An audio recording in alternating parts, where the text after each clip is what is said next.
the good old summertime. Winning in Australia, winning comprehensively, and being part of a two-pronged attack with Frank Foster, well, three-pronged attack with Frank Foster and the captain Johnny Douglas.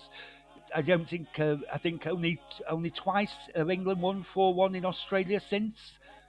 So it was a remarkable occurrence. Australia are notoriously strong on their own patch, and I'm sure the records show that they've won the vast majority of series and by large amounts. But that and it was an England team that uh, wasn't expected to do well.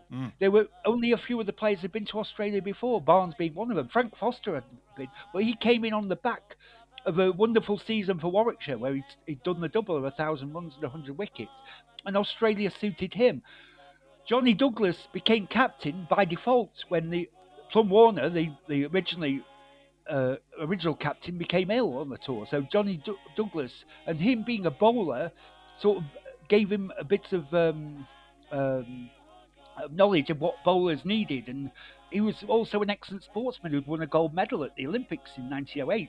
So he understood sportsmen and the way they ticked. So he allowed Foster and Barnes to take control of things like field placing, for example, and of course the batting spurred on by Jack Hobbs, who was now getting into his greatest form, and he's arguably the greatest opening batsman of all time, and Wilfred Rhodes opening the batting, moving from number 11 to number 2 over a period of years. He also contributed a massive amount of runs to the cause.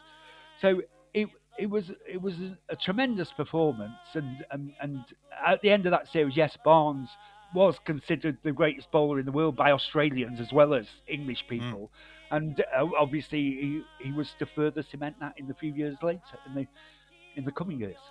Well, and also when we touch on the Australian team at that point in time, 1911-12, I mean the batting lineup as well. I mean it's headed by the captain Clem Hill, when you've got Victor Trumper, Warren Bardsley, Warwick Armstrong. I mean it's a good batting lineup. I mean these are some of the the most notable names in all of Australian cricket history. So for him to produce that against that lineup is all the more impressive. I mean there were.